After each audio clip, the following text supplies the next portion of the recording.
Hey nerds, Farmer Jesse here. Welcome to Growers Daily, your daily dose of ecological farming insight. It is Wednesday, February 26th, 2025, and today we're going to talk about burlap for mulch.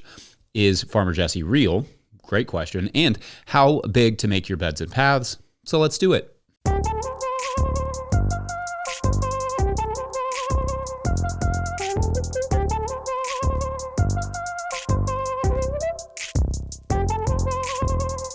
All right, well, welcome to midweek, everyone. I think they call it Wednesday. I don't know why. It should just be called midday. I think there's already a midday. It is so nice out here. I can barely stand it. Yesterday, I continued mulching, basically everything I could mulch, and I got those onion sets put in the ground that I talked about. Then watched my Albion pick up 3 points, which was great. Then I headed to the soccer fields yesterday evening to get started on getting the fields all prepped for the soccer season. I was basically just outside as much as humanly possible, save for my awesome soccer break. Then I woke up this morning feeling like I'd almost absolutely overdone it a bit. Blame the winter for this overzealous reaction to a nice day, but it was great. So I want to use some of this week to get caught up on some questions and figured, although I usually sometimes save the Q&A day for Thursdays, let's change it up a bit and do a full Q&A Wednesday. Why not? Got to put your hair down sometimes. All right, so our first Patreon question of the day comes from Brian Green, who writes, quote, I'm preparing to, as soon as it thaws just a little bit more, open up about a 1/4 acre of new 30-inch by 50-foot beds. But I don't really have reliable local access to good bulk compost. But I am blessed with about 12 acres of early first cut unsprayed hay that I plan on using as mulch as I can. But it's going to take a good part of the spring to grow enough for harvesting. In the meantime, I'm looking for something to start out with and was wondering if you had an experience with untreated burlap and or big rolls of brown paper as mulch used either separately or, this just popped into my head, together. The idea would be to use these in place of plastic mulch for the first season or until the hay was ready. Also, Growers Daily is awesome. Haven't missed one, and I learn something new every day. End quote. Okay, great. Well, obviously, first of all, thank you, and shouts to you and anyone else who has listened to every one of these. Monday will make 100 episodes. It's the word count equivalent of Tolstoy's Anna Karenina or Steinbeck's East of Eden, but of course, the quality maybe of like Paw Patrol. Anyway, thank you for that and for your support. And I should probably answer your question. So the basic idea here is that you have a space you'd like to have in production. You will have hay in the near future. Sounds like it's your own field, but you don't have that yet. So your idea here is to utilize something else that is not plastic to mulch the soil until the hay is ready, and you can start using that. All right, so burlap is interesting, but it might get kind of pricey, and I would definitely compare the cost of that versus, say, hay from another producer in the area who does not spray. They will usually tell you if you ask, or potentially straw. Again, same rule. Ask them if you know the producer. If they don't know, don't get it. However, perhaps you have a good source for the burlap, in which case I don't see any immediate issues with it. It is not a type of mulch that comes up a whole lot when talking to commercial growers, presumably because of the treatment or the costs, but there is no reason it couldn't work as a weed suppressant. Cutting holes may be a little tough, and keeping it from blowing around will be a bit of a challenge, but I would say less of a challenge than, to use your other idea, paper mulch, which is really hard to keep in place. Paper mulch can rip incredibly easily and blow away or blow around. Paper mulch can also break down pretty rapidly as it gets wet.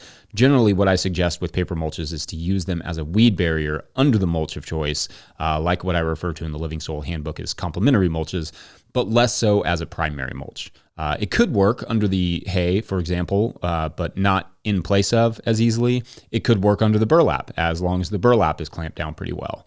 One issue you could run into with the burlap, however, is that it won't likely break down very quickly, so you may end up having to remove the burlap later before applying the hay.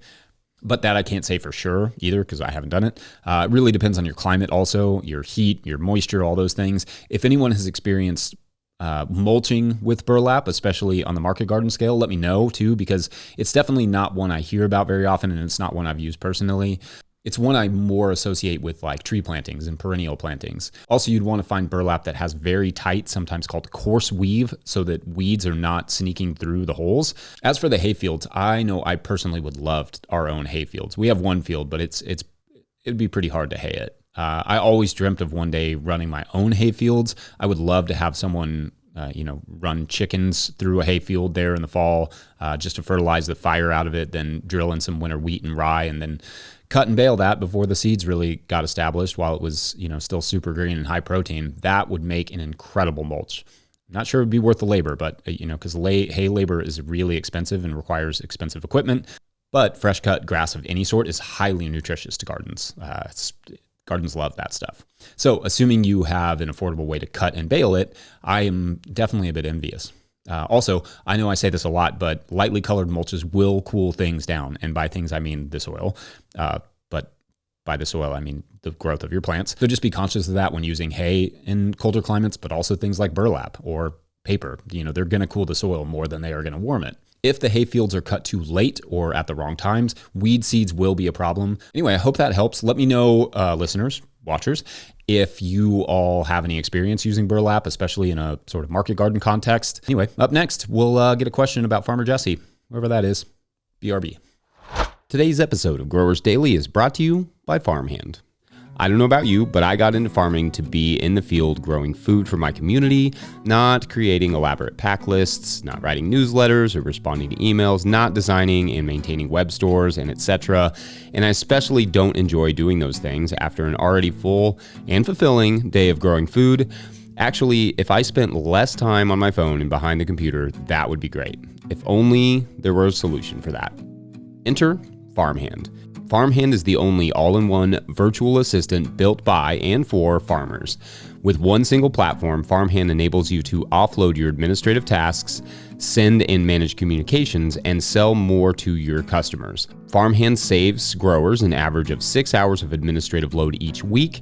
That's 6 hours so you can get back into the field, spend more time with friends or family, or have a life outside of the farm, which is actually a thing. Think about it. What would you do with an extra 6 hours a week? Sign up for a free trial with the link in the show notes, because now is the best time to dial in those systems for the next growing season. Follow the Farmhand link in the show notes to learn more. All right, back to the show. If you, the listener, are enjoying this content, getting even a small amount of value from it, consider supporting our work over at patreon.com/no-till-growers. I will try to get to questions from everywhere that questions come in, but I will always get to your Patreon questions. Now, today's Patreon question comes from Patreon member Bonagard, who writes, quote, Eric has pestered me enough times that I'm submitting his question as spoken.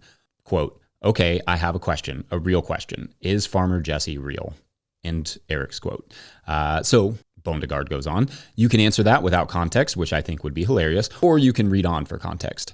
For many years, I published and spoke with my quote-unquote profession plus name as my nom de guerre. And recently I retired from that work. I explained to the kids that although it was my real name and real job, it was also sort of a character that I put on.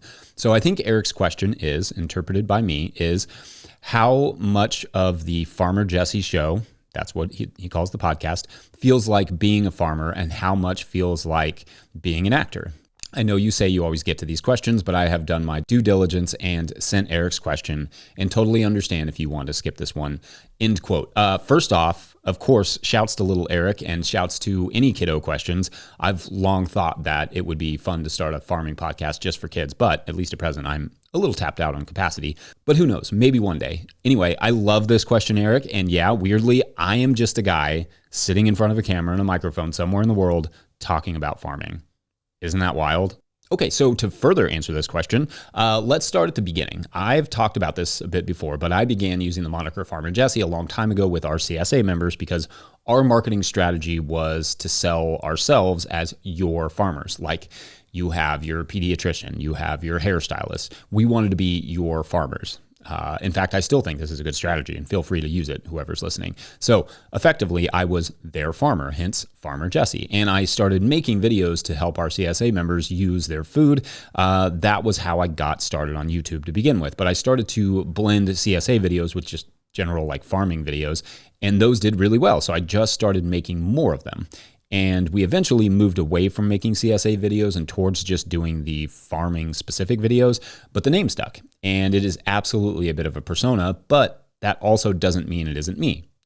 This isn't absolutely my personality. I'm a nerd. I am a sports fan. I love ecology. I love my family. But what the Farmer Jesse persona adds to that is some amount of confidence to be who I am, albeit perhaps somewhat exaggerated, in front of other people. Because if you just meet me in person, I'm relatively reserved and quiet. I'm kind of awkward. I don't talk that much, and then I tend to overtalk once I get going. Silly as the name is, and it is, absolutely. Being Farmer Jesse gives me a little confidence that I don't naturally have in public. I don't think of it as acting so much as a button I press to go from regular me to talking me. And I've had people tell me that they cringe a little bit when I call myself Farmer Jesse, but the name is also tongue-in-cheek. It's sort of meant to be a bit absurd. It's meant to demonstrate that I don't take myself too seriously, because I really don't.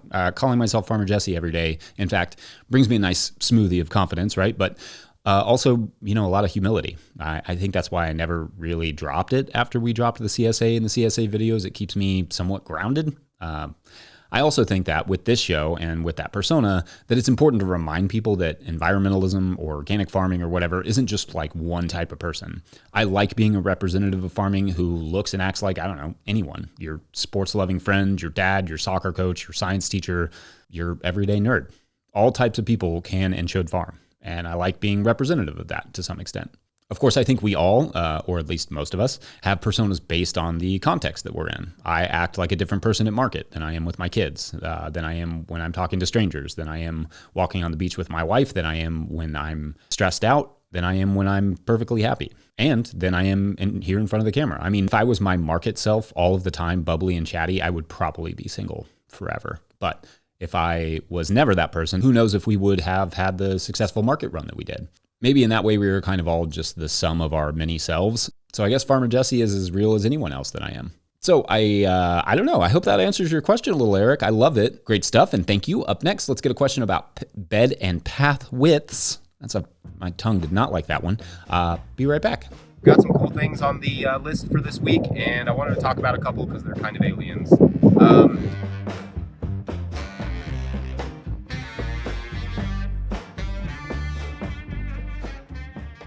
Today's episode of Growers Daily is brought to you by GrowSmart. Curious if your soil will be ready for planting this spring? GrowSmart can help you find out with their at-home soil tests. They'll ship it right to your door. Just send it back with your prepaid shipping and you'll have your lab results in just 2 business days. Their reports are simple with tailored seasonal recommendations for fertilizers and amendments. Order now at growsmart.com and use the code DAILY for 10% off. That's DAILY. Begin your soil prep now for a great spring with GrowSmart. All right, back to the show. All right, so our third question comes from Patreon member Pierre-Anne Lachance. I say that like the French, but in case I'm wrong about that, you can always tell me. Pierre-Anne Lachance from Yellowbird Creek Restoration Farm, who writes, quote, "We are planting our new plot and I would like to have clover in the paths. Our mower is 24 inches wide. My question is, what are your path and bed sizes? Our prior system was based on a 40-inch bed and 18-inch path. So since we are thinking of changing things in the new plot, I want to make sure I am efficient with the space. We do have issues with rain, so my thought is that bigger paths may not be bad. I plan 5-foot paths to allow for our tractor and side-by-side to be able to be in the middle to bring in the compost T-spreader. Do you keep all the same paths in your tunnels?" End quote. All right, great question. And questions. Thank you. So first, if anyone is wanting to use living pathways, please watch all the videos that we've done on living pathways and make sure you are prepared for the complications that they bring, such as edging and just like weed control and all those things.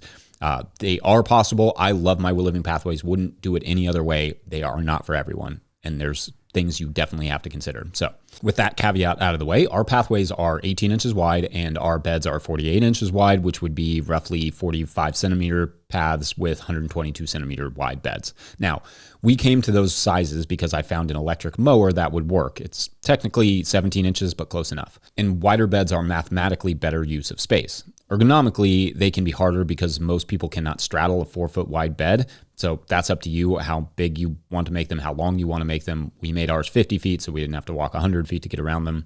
I can still jump them at present. That may change eventually. But my issue with 30-inch wide beds or 75 centimeter beds, which is like the standard width in market gardening, that's what all the tools are based on, all the tractor implements for like the BCS and stuff. Anyway, Is my problem with that is that there are so many paths in a 30-inch system. And pathway management is mostly waste because it makes no money or it grows no food and only costs labor. 30 inches is also not always the best for crop spacing mathematically. It's just the standard that most of the tools are built for, like I said, around that 30-inch beds. And so it's not unreasonable for people to go with 30 inches, but like you, Pierre-Ann, we went wider on our beds. My biggest regret, though, in terms of the pathways is not just making the pathways the same size as the flail mower that I currently possess, instead of buying a whole other mower for them. I mean, I like that I can collect the grass clippings with this mower and compost them, which is really cool to grow that in the garden for the garden. And I could not do that with my BCS flail mower because it doesn't have a collector on it. But also the mower and edger combo was like $600 with the batteries. So that's a lot to spend on pathway management. Now, if I had an infinite space and a big tractor like it sounds like you all have, plus the side-by-side, I would happily take wider beds. I mean, if you had a flail mower collector, that could be a lot of fodder for the compost or mulch for certain beds. As for the question about our tunnels, no, our paths are actually 18 inches, but that's just because our tunnel width worked out to be 22 feet wide. So basically, we have 4 4-foot beds and 4 18-inch pathways, leaving 18 inches against the sidewall, which is kind of nice, actually. It gives you some clearance there on where the bows sort of bend up. Could have forced bigger beds in there, but 14-inch paths is about as thin as I like to go. A foot is pretty tight for bins and you know, your feet to fit in and such. Plus, nowhere is airflow more important than in the tunnel, so just having that little bit of extra space can be helpful for like disease control. Anyway, let us know your thoughts, and I hope that's at least a little bit helpful. Otherwise, I'm going to wrap it up there. But before we go, I want to give one last shout out to the good folks over at Rimmel Greenhouses for making this show possible. I was just talking about your greenhouse a minute ago. Yeah. Whether you're growing tomatoes for market, flowers in the spring, or vegetables for your family, growing in a high tunnel protected from the weather provides the right environment for harvest you can count on. Rimmel greenhouses are strong, durable, and easy to assemble, offering the quality you need to grow productively year-round. The team of experts at Rimmel Greenhouse Systems will be your trusted partners to ensure you get exceptional value from your greenhouse or high tunnel investment.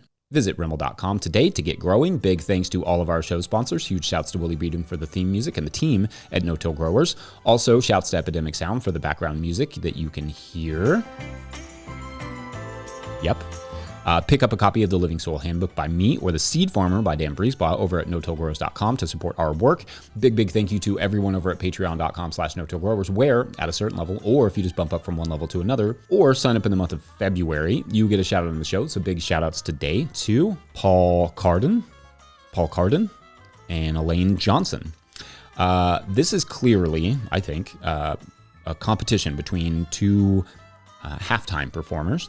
And what they do is they live in Indianapolis, and they get gigs at, you know, local high schools and colleges and, you know, when the Pacers play and stuff to do the halftime show. But they're in competition with each other, and that's fine. Like, they have a good, healthy balance. They're competitive. They have a healthy balance. But then later, you know, somebody else shows up on the scene, and they have 2 poodles who can lay on their backs and juggle basketballs, and that is a hard competition to beat. So anyway, it's good stuff.